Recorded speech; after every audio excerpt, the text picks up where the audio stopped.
Welcome to Mahau Makhal mayam taram nokchali ngasibi pakora thonggi videos mayam na share tawjage hanawde ina hapa chagrabane adu kapchani amu hanna maru ke kan ma hapane adu mayam yeminase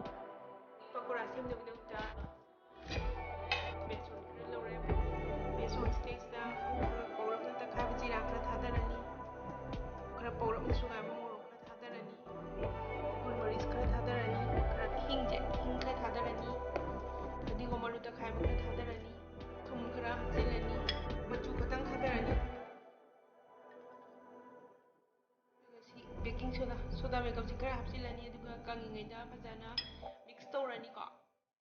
ising khaga hapaga ina smaina title sista khogi maroi nakupi ai akang bane ba ni kupi gi manam launaba ina akang khatang hapjile so fajana mix tawrani magi chang smaina leire ko si pakora hoba yarni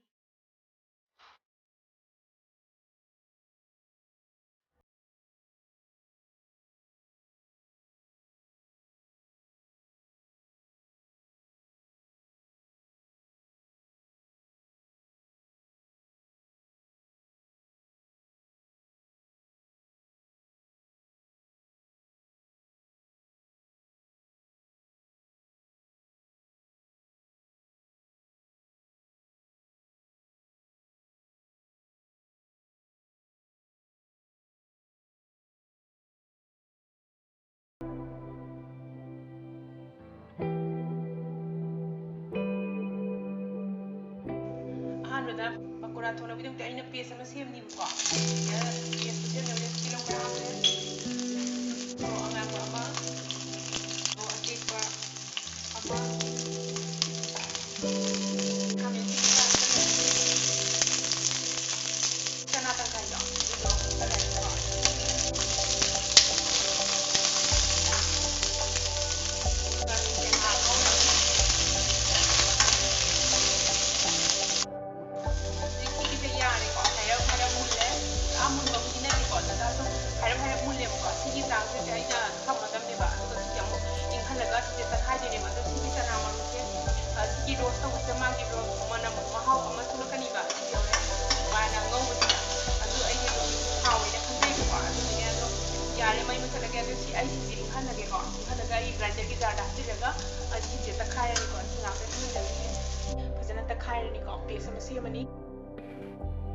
sida paste leire ingau gi bakang da dum aina ngok sinjare ko tes padang ngore mithi maru khara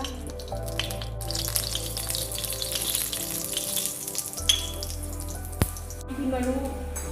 napa mara ngore mathai na moro te pa na so de ngau khara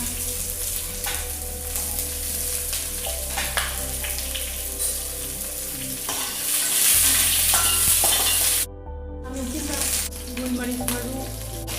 ngago na dikit paste em color ko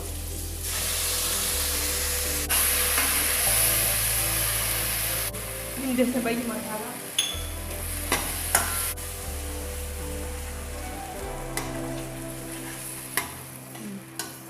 ak norutung da masala da sigi film se kanjan ge ji hari bo hape thangda mahi hapsar